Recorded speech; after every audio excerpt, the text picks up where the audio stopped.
Everybody. Well, We did a faculty meeting over that. Because everybody way out. It's weird angles. Yes. Use it way now.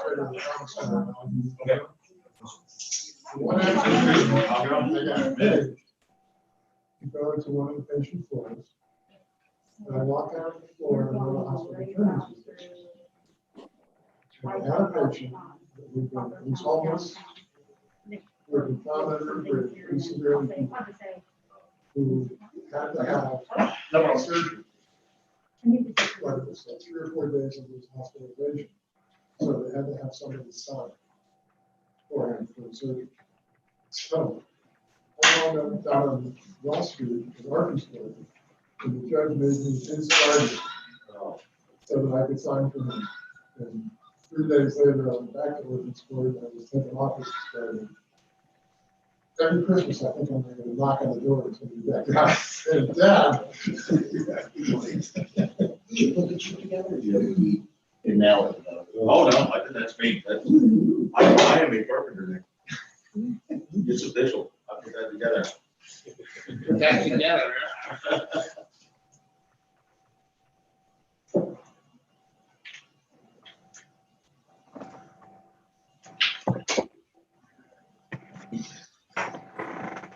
Good.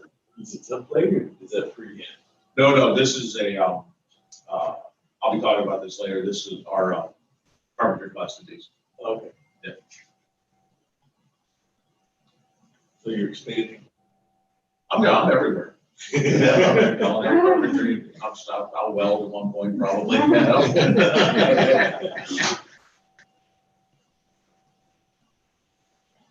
You put my face up for summer work and the maintenance department for what, 16 years, 17 years now? Now I got Lucas. I think we're pleased.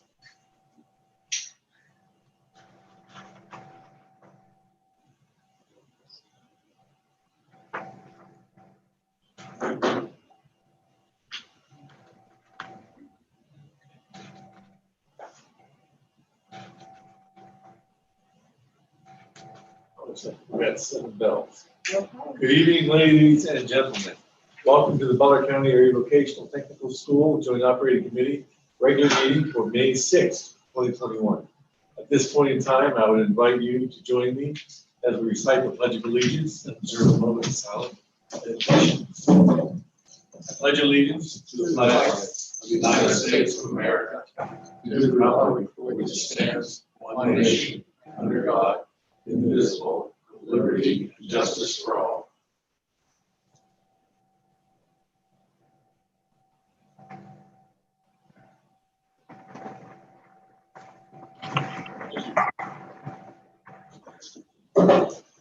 Roll call, please, Ms. Gilman. Mr. Conrad? Here. Ms. Daniels-Wells? Mr. Gebhardt? Yes. Mr. Hawley? Here. Mr. Harrison? Here. Mr. Jacobs? Here. Mr. Marburger? Here. Mrs. Miller? Here. Mr. Peterson? Here, Mrs. Scott? Here. Mr. Somerville? Here. And Mr. Zeitz? Thank you, Mrs. Amenza. Yes, we have any public to be heard online? Okay, with that. I believe that was Mr. Zeitz on the phone saying he was Yes, here. Mr. Zeitz is Yeah, on I'm the here. phone, sorry. Yeah, I'm here. Okay, super. And with that, do we have a director report, Ryder? Sir? Good evening, everyone. Welcome to tonight's JOC meeting. Thank you for attending, all of you.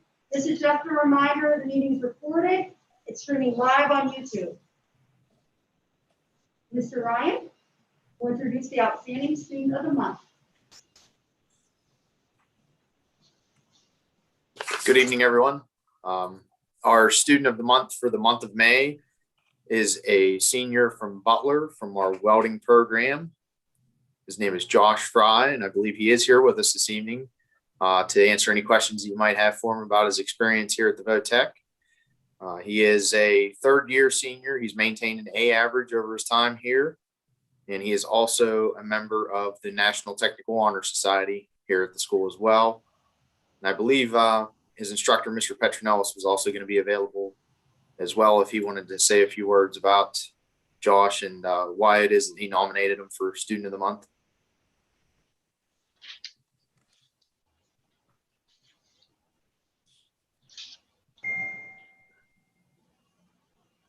Had a question if his teacher is not online. I do not see Mr. Petronellis just yet. Okay. Congratulations, Josh. This is Bill Hawley, one of your Butler School directors. Thank you for representing us so well. Thank you. I just wondered if you could share a little bit about what you plan on doing with the skill that you've learned there at Votech. So I actually am employed at Robinson Fans in Zillionople. I just actually started working there earlier this week, and I am training to become a welder. I would also like to use the skills that I learned at the Votech throughout my life, maybe not quite just for my job. I'd like to use just kind of like the hands-on aspect and the individual thinking aspect throughout my life and in different situations and things I work on. Do you plan on doing something other than welding for a career, or do you plan on continuing in any after any post high school? So as of right now, I plan on pursuing welding as like a full-time job. I am actually in the process of starting my own business for a farm. So that is something that would be my future. But as of right now, farming doesn't make a whole lot of money. So as a full-time job, I'd probably stay with welding. Well, best wishes again. Thanks for representing Butler School District as well as the Votech so well. Thank you. Josh, this is John Conrad. I'm also on the Butler board and would like to extend thanks to you for representing Butler so well. I'm just curious, what inspired you to choose the welding program here at the Votech? I guess I found an interest in it. And it was something that growing up, I've always kind of been more of a hands-on learner rather than like a textbook kind of learner. And I liked, I guess, building stuff and being able to use my own ingenuity to create things and build things. And welding really sparked my interest. So I decided that I would take it and try it. And I did very well at it and I really enjoyed it. So I pursued it with, I guess, everything that I had in me to try to be the best that I could. Super, thank you. I appreciated your pun too about welding sparking your interest. Hey, Josh. Yes. Hi, my name is Fred Peterson. Hi. I would add my congratulations to you. You've plowed a fine road there with your experience here. If I could jump into your farming background.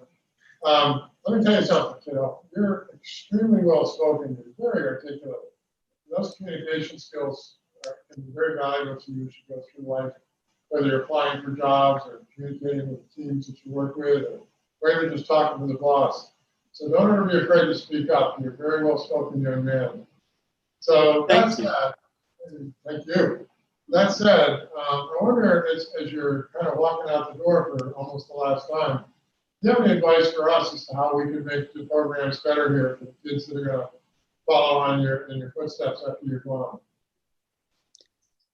I would say, I guess a way to better them, at least I know in our class, a good balance of theory along with like shop time is very valuable. I know there's some kids that I guess they know what to do is to weld and maybe not apply all the skills that encompass welding, and all the, I guess they just maybe realize, like I said, about the welding. But there's a lot of skills that go into it. There's a lot of knowledge, a lot of theory information to learn about it too, as well as the process of actually welding and being able to apply the skills you learn in the classroom in the shop. So widen the lens a little bit and take a bigger picture, huh? What's that? Say widen the lens out a little bit, take a bigger picture, not just about the skill, but about how the skills can be applied to the work world. So the skills to apply in the work world would be, I guess, being able to, one big one is being able to look at a diagram or a blueprint and be able to read it and apply it to what you're working on, to know what all the symbols are, because for welding, there are a lot of different symbols with a lot of different meanings for different types of welds or different procedures of welding, or even how to do that weld. So that's one of the applied aspects of it. Another one is like if you're setting pressures or PSIs for gas, or even just running equipment, stuff like that. Good advice. Thank you. Good luck to you. Thank you.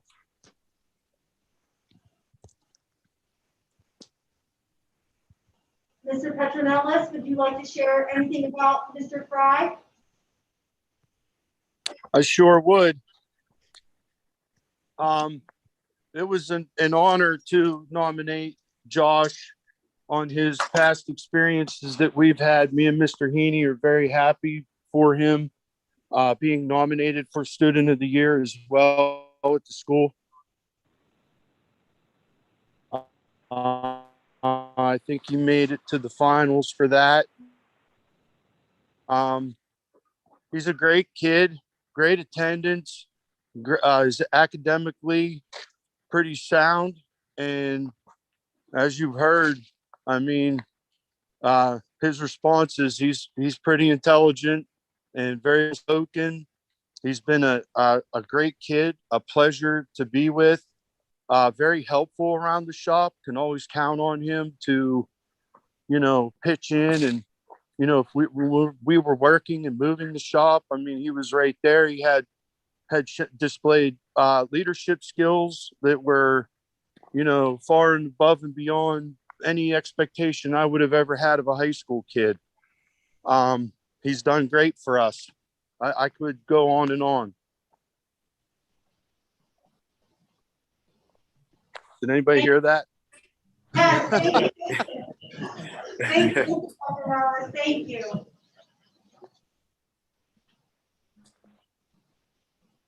At this time, if nobody has. All right, no problem. Thank you. Thank you, and again, congratulations. Congratulations, Josh. Dr. Heiler, if I may, it's Ashley. Mrs. Daniels Wells is here, and I tried to promote her to a panelist, and now I've lost her.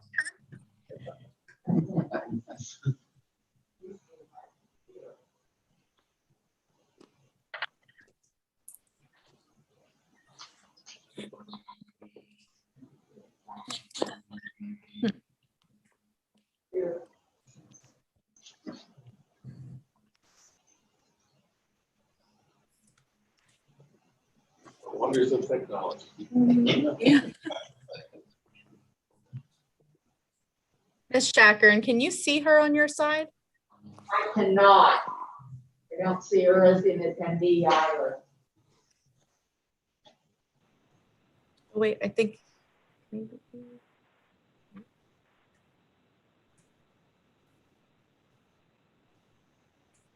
I will add her to the roll call just in case she comes back on. Maybe she's having a hard time connecting.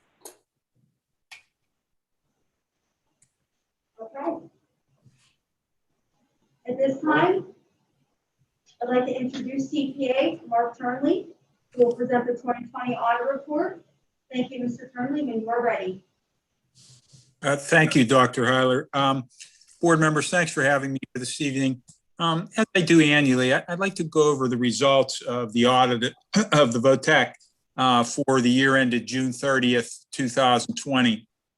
And as I do for the board each year, in addition to that thick audit report that hopefully all of you have a copy of, I provided a 3-page synopsis, a management letter of financial highlights, if you will, to make it a little easier on the board to pull out the more salient points with regard to the audit.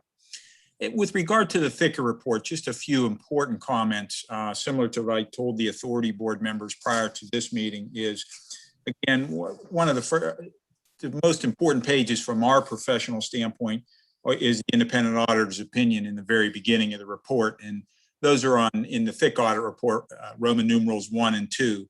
And basically, our report this year is what's known as an unmodified report. And an unmodified report means that the information contained in the body of this audit report, all of the information, both the numbers and the notes that support those numbers, are presented in conformity with the rules and regulations of our profession, and there are no departures from those rules. So that's the type of independent auditor's report you want to have for any compliance agency, that the report has to be sent to any third-party reader that's going to be reviewing your financial statements. Behind that section of the audit report is a section that runs Roman numeral pages 3 through 19, and that's the management discussion and analysis section. Now technically that's an unaudited document, and it's prepared mostly by Rebecca. And it's a well-written document that we review. And really, when you want to get a good feel for how the VOTEC did, not only for the current audit year, which is the 1920 year, but also comparative information, 18-19 fiscal year versus 1920, that's the place to look. It's a well-written document that contains information with regard to increases in areas, decreases in areas, budgetary information, just a lot of information that would provide a third-party reader with a really good feel, again, for the results, financial results of the VOTEC for, again, not only this year, but comparatively speaking for the prior fiscal year. So I always encourage my board members, when you get a chance, read that section of the report, and that'll really give you a good feel for the remainder of the report. I'm going to turn your attention to this 3-page document, if I can. It's dated for yesterday, May 5th. And again, each year I try to give the more important points within the audit report, pull those out and give you a 5-year history of those numbers. Because these are important in how the member districts fund the VOTEC. And as you can see on that first page in this short synopsis are the overall expenditures, which the member school districts contribute to annually. So you can see the increase from 2015-16 fiscal year all the way through to this past fiscal year audited 1920. The increase in expenditures from last year, as the bottom row indicates, about 464,000, about 9.5% of overall expenditures.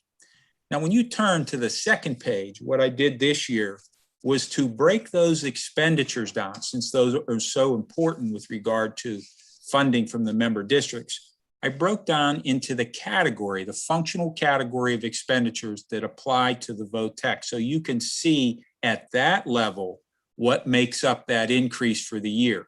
So as you look down, and you can see the increase or decrease, if applicable, in each of those particular areas, probably the most noticeable one that increased is the very first line that says vocational education. That's your main area of instruction. You can see that that increased approximately $294,000 or 10%. Now, of that $294,000, just for information for the board, about $165,000 of that increase was related to salaries and benefits. That's about a 7% increase over last year for those two particular lines combined. And then the other part of the increase that makes up that increase is about 141,000 in supplies and equipment to operate the vocational education programs. And that's about a 30% increase from last year. So overall, that line item, when you take a look from a whole standpoint, about a 10% increase from last year. And then as the numbers scroll down, you can see, again, all the functional areas, increases, decreases. And we come back to the same general overall increase, which is the bottom line, 464,000 in dollars and 9.4% from a percentage standpoint. Much like your home school districts, you have some significant liabilities embedded in your audit report that have to be reported. And on page 3, the final page, I give you a history, a 5-year history of those liabilities. And again, you'll recognize these because with the exception of the last column, these all sit within your own home school district audit reports. You can see the PSERS pension liability. Those of you at your home school districts and have been on the board, you recognize that each year you're required to show your proportionate share of PSERS overall pension liability. And you can imagine the overall is very significant. This is your portion of the pie based on the eligible wage for the 1920 year. And if you look down at the bottom of this column, you can see that ending June 30th, 2020, your liability was $7,626,000. The second column, OPEB liability, those are the other post-employment benefits that contractually you obligate to pay your retirees through Medicare age. And when you look at that, you can see how that has increased significantly over the last 3 years and ending for the year ended June 30th, 2020, $2,328,000. Now, mind you, these last two numbers that I'm talking to you about, the PSERS liability and the OPEB liability, they're actuarially computed liabilities. These aren't, as I like to tell my board members, these aren't checks that you have to write to PSERS or for these things tomorrow morning. These are just from an accounting standpoint, a valuation that's required to be in your report to show the long-term value, and value is probably a poor choice of words, that obligation that the VOTEC has to pay with regard to these liabilities. And you fund them during the course of the year. You budget for them and you fund them. But this actuarial valuation takes a long-term perspective, and it tells you at this particular point in time what the funding level would have to be for you to be fully funded for your retirees and to fulfill those other post-employment health benefit obligations. So, and these valuations, once again, it's not something Mark Turnley does for you. You have an independent person who does these for you, but and that's their area of expertise. But these are their numbers that they present to us, and we include in the audit report. Third column over, compensated absences, just unused sick days that are required to be paid as of the end of the year. Obviously, a much smaller obligation than the other two columns. And then lastly, an important number, the amount of money that's due back to all of the member school districts for the last 5 years, or that has been paid back over the last 5 years. The most recent, we ended the June 30, 2020 year with an amount of $656,637 due back to the member districts. And I believe, Rebecca, that I did or confirmed a calculation of the distribution of those monies that are going to be or are presented in the board package this evening, the breakdown of that to the member school districts. And then lastly, with regard to the VOTEC, unlike your home school districts that carry a fund balance, the VOTEC really distributes any excess monies back to the member participating school districts. But with one particular exception, and I note that in a bullet point, we have a little bit of money that is kept and approved by the board on hand, approximately $14,000 that were the Highmark loyalty agreement monies, kind of reserved for capital purposes. You let the VOTEC maintain those monies. So again, these are the more important numbers, if you will, the more significant numbers that are embedded in that thick audit report. And a lot of this information is presented once again in that management discussion and analysis. I just wanted to pull it out for the sake of ease in reading the report for this evening. So I think I think everyone, those are the most important points that I wanted to share with the board this evening. If there are any particular questions regarding these numbers or the synopsis, I'll be more than happy to answer them at this particular point in time.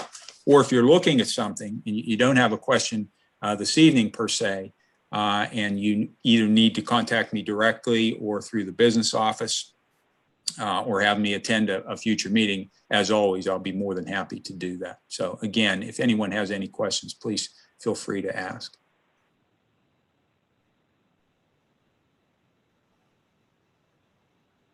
So according to your letter, your other letter as well, you didn't see anything that needed to be corrected. There's nothing that had to be in writing to us as a board as far as anything that was needing to be addressed from. If you recall, Mr. Haley, last year, the board has contracted us to kind of do an in-depth internal control review, which we are going to do. And, we kind of held off on, I think it was a mutual agreement to hold off during the pandemic, the COVID, because I really need to be, like in prior years, I really need to be in the office and seeing the operations. It's very difficult to do that type of review from a remote standpoint. And so we held off on that, but Rebecca and I agreed that later this month, we're going to push that forward so that we can get a report to the board in a couple of months, just to give you my perspective on all the key, what I call the critical business often function areas, so that we can see if there are any areas that could recommend for improvement, and maybe not, but we'll take an in-depth look of all the areas and lay that out to the board for their review and our recommendations alongside those. Thank you. I had a question. Rebecca, it's actually going to come to you. When I'm looking at the 5-year history, and John will remember that, and Gordon as well, some of those old timers that's been here for a while, there's a point where we really focused budget wise on getting that number that we return back to the districts as low as possible, because at one point it gotten out of hand years ago. And I guess I'm almost feeling like maybe we haven't done a good enough job, and I'm talking about board, because when I see that in 2018-19 we had over $500,000, and then the 656,000 coming back. I just wondered if you had any thoughts on why we've climbed up that ladder again to have so much that we're returning back to the districts. Is there anything that I'm not remembering that were attributed to that? No, I think part of the reason that we have these is, if you'll recall, with the 1920, we kind of explained with that when the pandemic hit, it was kind of a let's pump the brakes on the spending, because with the financial stance of ourselves and all the schools, we thought if it is not absolutely necessary, pump the brakes. So there's that. There's also, of course, employee turnover that we don't always expect. Sometimes we haven't been able to fill those positions. But I think the number one thing that we always try to explain is that even though we come to you with a budgeted number, throughout the school year, we are always very fiscally prudent, and we're very conscious of what we are spending, and we do not do a surplus of spending. So, it's a needed basis, and it is a matter of, what do we need to have at the school? And beyond that, then we return the funds, just because we are being very aware of every dollar that we spend here. So it's a combination of always being very conscious of every expenditure that we make, as well as some of the unexpected circumstances that come along, such as the pandemic and, the employee turnover and having a hard time sometime filling those positions. I would say those are our bigger items that is causing that. And I think the other thing to also keep in mind is state funding. That is something that, of course, we've been having an increase in our state funding, but the numbers in terms of exactly what we are going to get between state funding and a couple of other things, that's not determined until too late in the school year. Honestly, we sometimes get our last final projection for voc ed funding between February. A lot of times we get the final number in June. So we're certainly not going to spend money that we don't know we will certainly have. So that's always a challenge in itself too, is not knowing exactly what state funding will be throughout the school year. We just have to be very conscious and we're conservative that way. We don't want to spend it before we know we have it. So there's just various factors like that that contribute to it. We did have some changes in employees and contracts and so forth as well. And I just We do, and we certainly like to address things as much as we can along the way.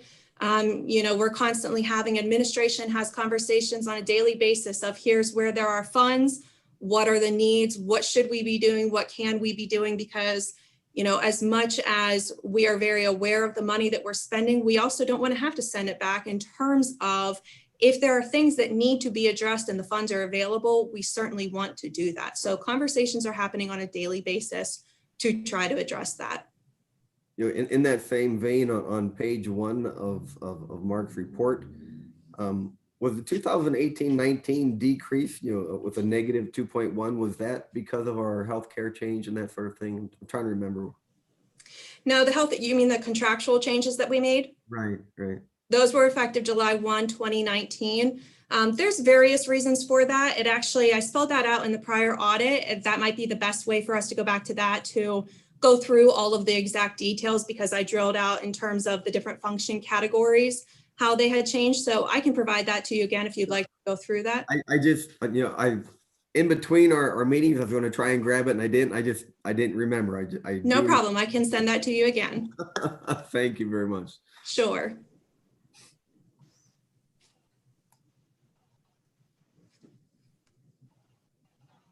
Anyone else?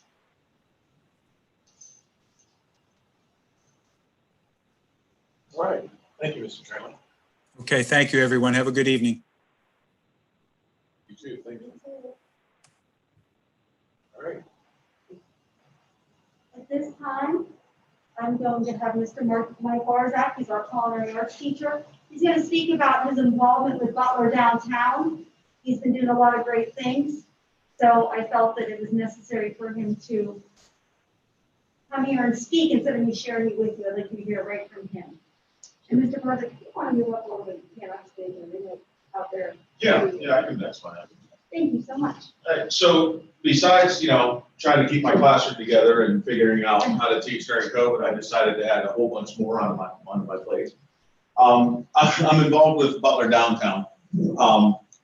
And one of the things that Butler Downtown does, if you might see them around town, are the big Jeeps that are in front of the businesses. Now those Jeeps are substantially sized. They're a little bit bigger than a 4x2 sheet of plywood. And they're really thick and they're heavy. They're great for businesses. The businesses love them and they're selling to the businesses. But one thing they found out, especially during Jeep Fest, is that everybody that came in town with their Jeeps loved them.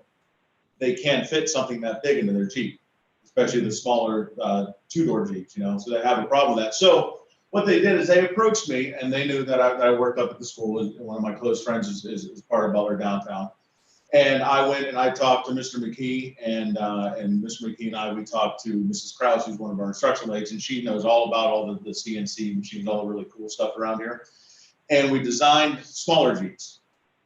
And the larger Jeeps are for fundraisers and the smaller Jeeps are going to be a fundraiser too. And you can actually, we have one here, we have a sample here. Okay. And you could buy them 2 different ways. Okay, you can just have this part, the flat side. Okay, for a little bit of extra donation, you can have the kit, we call it, and you'll be able to basically make or buy a smaller version of the Jeeps, paint it yourself, put it on your porch, stick it in your Jeep, take it home with you, put it in maybe a small window in your business or whatever. But we felt that it was important to do this because we had so many requests for those. And Mr. McKee and Mrs. Krause were super excited to do it. Butler Downtown bought all the wooden stuff for it. They used their big CNC machine up front, and it was actually impressive to see all the little parts and pieces and stuff. I forget how many little parts and pieces, but they're already live. But we already have a lot of people interested in them. Like I said, the large Jeeps are going like crazy, and now the smaller Jeeps. So we're going to be selling them. I'll go into the next part at Foodie Fridays. Now, a few years ago, not Butler Downtown, but I believe it was somebody from Reclamation Brewery started Foodie Fridays, a little food truck festival about once a month through the 5 months that are really nice in Pennsylvania. And that kind of went away. it started to die off a little bit. There were some things that I don't get paid enough to know about, and then plus with COVID coming in, it just didn't really it didn't work out. Well, Butler Downtown took it over, and it's back. So starting at the end of this month and for the next 5 months, Foodie Fridays will be down by the TW Phillips building in downtown Butler. Food trucks are coming in like crazy. Of course, I got roped into that as well. So I'm the point person on that. So I'm getting all the food trucks in, all the different businesses. Breweries are coming, food trucks, restaurants, all that stuff is coming in. We'll be selling things like this, the small Jeeps and stuff there. The Jeeps will have a stamp on the back that says made by Butler Votech students. That was a requirement, and I said I wouldn't even ask if that was even in question. So there'll be little stamps on that saying that they were made up here. So Foodie Fridays are coming, and then on top of that, what was the other word? Oh, and Donut Connection is also reopened. And through my connections through Butler Downtown, the people at A&R who's running the Donut Connection have come to me, and we're trying to work on something to get my culinary arts students down there as an intern, as a co-op opportunity, as something down there. So they're just not going to sit there and sling out donuts. They're going to sit there, they're going to learn to run the cash register, the POS system, inventory, receiving, obviously making the donuts, customer service, all that. So it's a really good opportunity for them. We're trying to get some students down to get a summer job there now, and we're going to try to really hit it hard next year, especially with our returning third-year students. I'd like them to go down there, even if it's for a small amount of time, even if it's just for a semester, go down there, work, get some experience with the public. So a lot of good things are happening right now. Yeah. So Foodie Fridays are coming by Jeeps. Take them to your house. You can pay, you can make them anything you want. I didn't realize it. Votech made the large Jeeps. They're all over. No, we don't make the large Jeeps. Those are made from it's some sort of special wood that's weather resistant, and it's ultra expensive, and we only really know one person in the area that can get that. So we kind of let him handle that. We got the okay from the designer to take the design, bring it up here, shrink it down for people that don't want to spend, because the big Jeeps are about $275. I believe all in all with these, I think you're going to spend, I think it's like $60. I think it's 30 and 30 what you'll be spending on this. You just want the flat one, it's a $30 donation. If you want the little kit that goes with it, and we even put instructions on it. And I think myself and somebody else are going to do a YouTube video on how to put them together. So yeah, I'm everywhere. So there you go. Thank you, Mr. Barzak. I thought he could do a great job explaining that. He's been talking, it's very exciting. So, can't turn on the radio nowadays without hearing about how expensive everything's getting. And apparently there's now a shortage of building materials and lumber. You gonna have any problems moving this forward? I don't believe so. The sheets that we use for that are really thin. They're smaller sheets. They're the smallest one that we could physically buy. That would work well. So I think we're going to be okay with that. I think we'll be okay. I think there's still a profit there. So we're gonna see how these goes, and if they go quick, we'll probably have to wait till next school year to make more. But at least it'll be a beginning of something anyway. Yeah. But we think they're going to go really, really well. Thank you, Mr. Barzak. Okay, we'll move on to my director's report. We have update to the agenda. Exhibit 5A, 5B, and item 3 under finance. Director's newsletter is Exhibit 1. Enrollment report is Exhibit 2. Attendance chart is Exhibit 3. Conferences Exhibit 4. Media is Exhibit 5, and it is just part of what Mr. Barzak spoke about, Butler Downtown and the Jeep cutouts. And then I also have Mr. Colonello here. He's our maintenance supervisor, and he's going to speak about our water testing update. Our last meeting, I told you, we would give some information, final information. It's good information. So I'd like him to speak of this. We've been working on this hard together. Okay, hello, yeah, I'm Nick Colonel, facility supervisor, and she just wanted me to do a real quick overview of our water testing. In the end of February, we decided to do all the lead and Legionella testing for all our potable water. We went through the entire campus and found out where everybody drinks from. We took every drinkable water source and tested it for lead. That ended up being 58 total sites where everybody said they would actually drink water from. And out of those 58, only 3 ended up above the EPA level that requires action, which is 15 parts per billion. Those sites were immediately shut down for retesting and cleaning. 2 of the sites were cleaned up and retested. They came down to 4 parts per billion, which is considerably below the 15. The third site was decommissioned. It was actually our guidance sink. We were trying to bring that back into service. It was decommissioned in 2017 for lead, and we couldn't get it to clean up. So we just figured we're going to try and bring it back into service, ran a water line. It did not work. So we just decommissioned it completely. And it also was one of the ones that came up positive for our Legionella. We tested, out of the 58, we tested 15 random samples for Legionella. And out of the 15, 2 came back positive. One was that guidance sink, and another one was a hose that we used to test one of the hot water heaters. The guidance sink, once we got it positive for lead and positive for Legionella, we just completely dismantled it, took the faucet off, all the lines and everything, just decommissioned it. We were trying to bring it back into service, but it's just not worth it. So, but on the lead, everything else, once we on our retest, everything except that guidance sink came back well below the 15 parts per million needed for EPA legal limits. So everything came back fine for lead, turned back on, and everything's running good that way. Now for the Legionella, like I said, we had tested 15 random samples. We let PSI pick the samples who did our testing. And the 2 came back positive. One was that guidance sink, killed it, completely taken that sink out of service. The other one was a hot water heater down in the admin building. And it actually came back odd because that hot water heater runs at 140 and Legionella does not live at 140.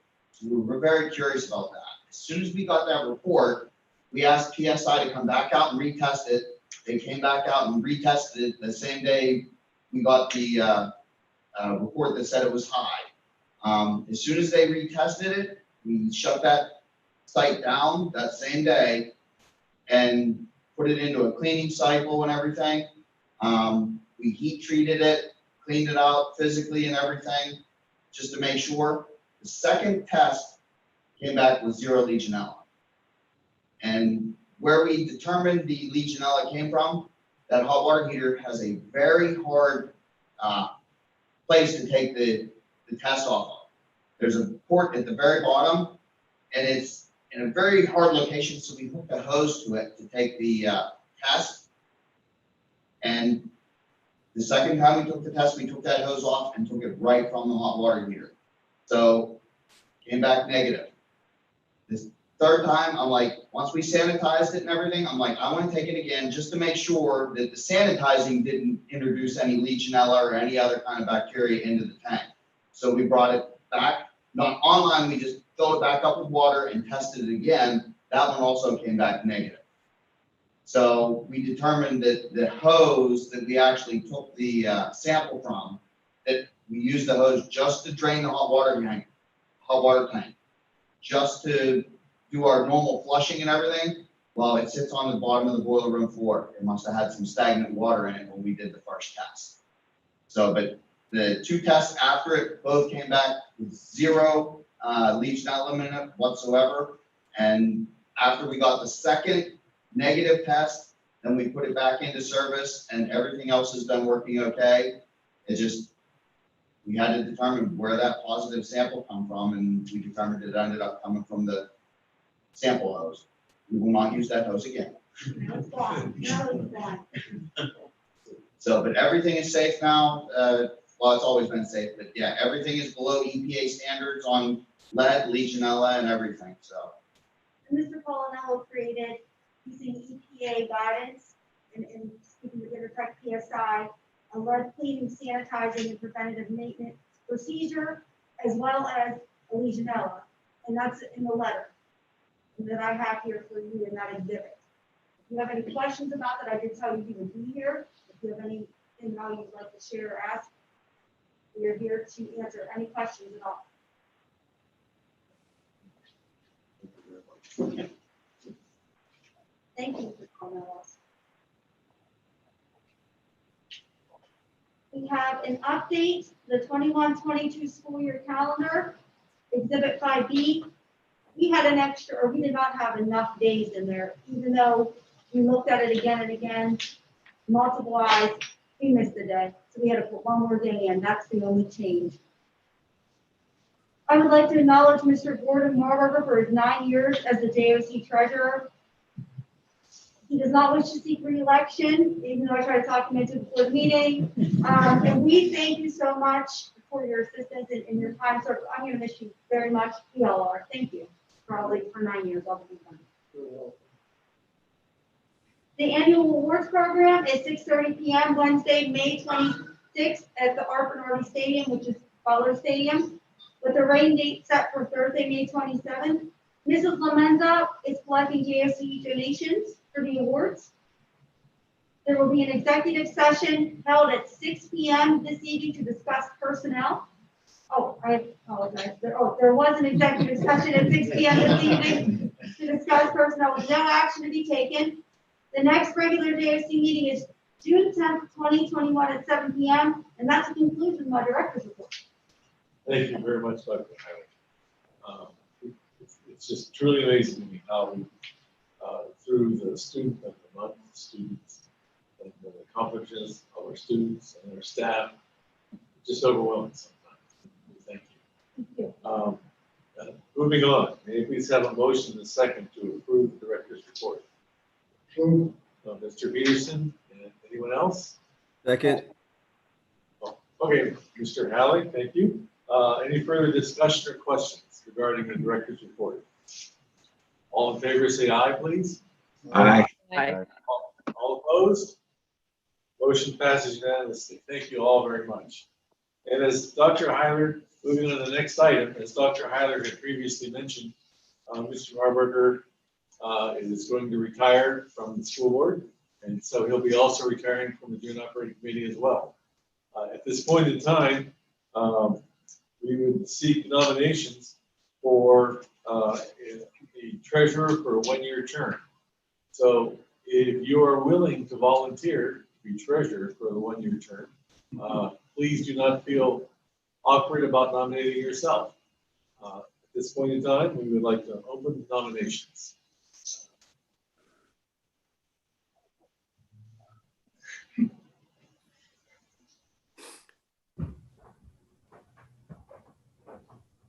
Okay, this is awkward.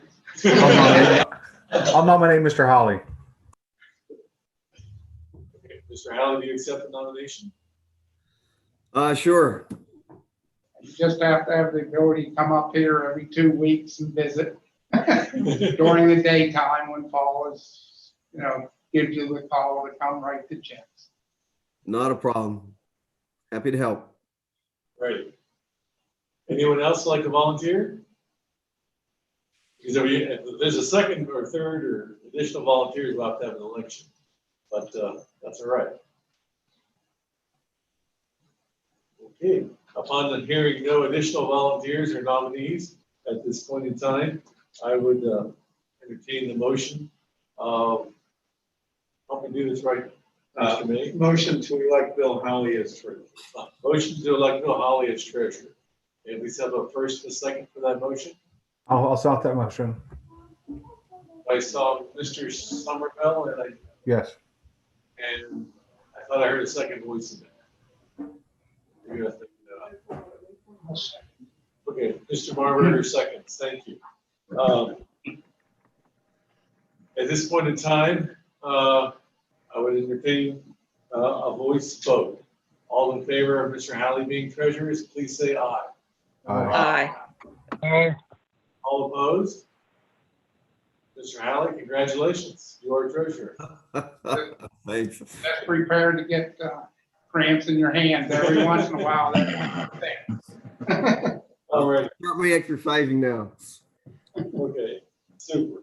Moving on to the meeting minutes of April 1st, 2021, as shown in Exhibit 6. May I please have a motion and a second to approve those meeting minutes? Mr. Peterson, thank you. A second? Second, Bill. Thank you, Mr. Halley. Any further discussion or question regarding meeting minutes? Okay, all in favor, say aye. Aye. Aye. Thank you. All opposed? Motion passes unanimously. Thank you very much. Moving on to new business. We have the donation under the first category. Excuse me. We have the donations of a Craftsman tool chest, a Craftsman bottom cabinet, a Lincoln floor jack, a 1997 Breeze. And their second category will be advertising for employee positions. Under the third category will be, we're recommending the next year bank be reappointed as a depository. In the fourth category, we have the General Advisory Committee is shown in Exhibit 7. And we have an OAC member addition that's shown in Exhibit X under Item 5.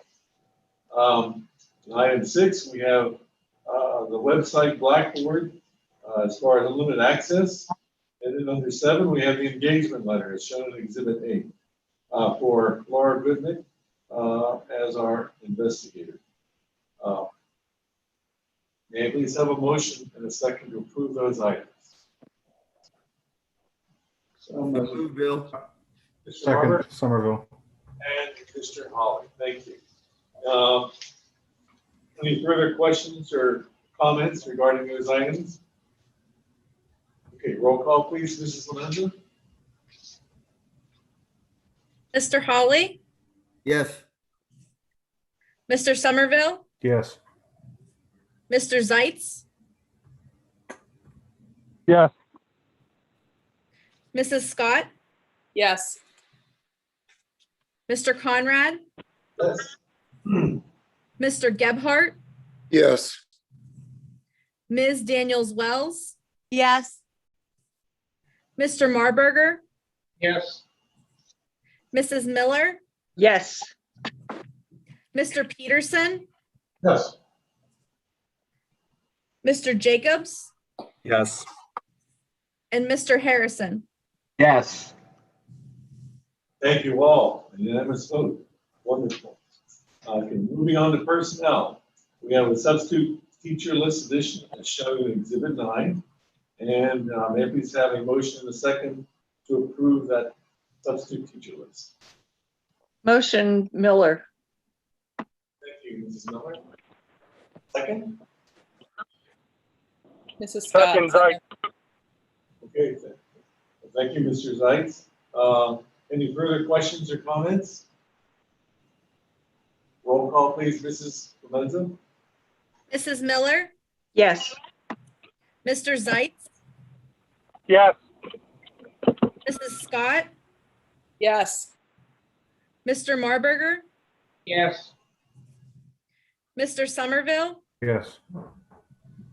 Mr. Peterson, Yes. Mr. Jacobs, Yes. Mr. Conrad, Yes. Mr. Gebhardt, Yes. Mr. Harrison, Yes. Mr. Holly, Yes. and Ms. Daniels Wells. Yes. Thank you all. Moving on to finance, we have the financial reports that's shown in Exhibit 10. We have the bill list as shown in Exhibit 11, and we also have the audit report, which Mr. Turnley had just given to us a summary of earlier this evening. At this point in time, I would ask for a first and a second to approve those items. So moved, Bill. Thank you, Mr. Halley. Second? Second. I'll second. Somerville. Okay, thank you, Mr. Somerville. Any further discussion or questions? Okay, a roll call, please, Mrs. Lorenzo. Mr. Holly, Yes. Mr. Somerville, Yes. Mr. Conrad, Yes. Mr. Peterson, Yes. Mr. Zeitz, Yes. Mrs. Scott, Yes. Ms. Daniels Wells, Yes. Mr. Gebhardt, Yes. Mrs. Miller, Yes. Mr. Marburger, Yes. Mr. Jacobs, Yes. and Mr. Harrison. Yes. Thank you all. Motion passes. Before we take a motion to adjourn the meeting, does anyone have anything else they would like to discuss or question? Oh, yes. Mr. Peters. Congratulations, Mr. Holly. Oh, I'll get you back later. Don't worry. I just wonder, question for Dr. Heiler, I know August is a long ways away. But I just wonder, as this academic year winds down and what a strange year it's been, any sense as to whether or not we're going to have issues with staffing next year in instruction? I do not have any indication that we will. Good, I do not. good. Just want to make sure there wasn't a rising tide. Of course, yeah. Thank you very much. Any other questions or comments? Just in light of that, everybody vote yes on number 1 and 2 on the 18th. All right. May I please have a motion in a second to adjourn the meeting? Moved. Mr. Peterson. Anyone else? I'll second. Okay, thank you, Mr. Somerville. All in favor, say aye. Aye. Thank you. We adjourn unanimously. Thank you all and have a great rest of the week. Thank you.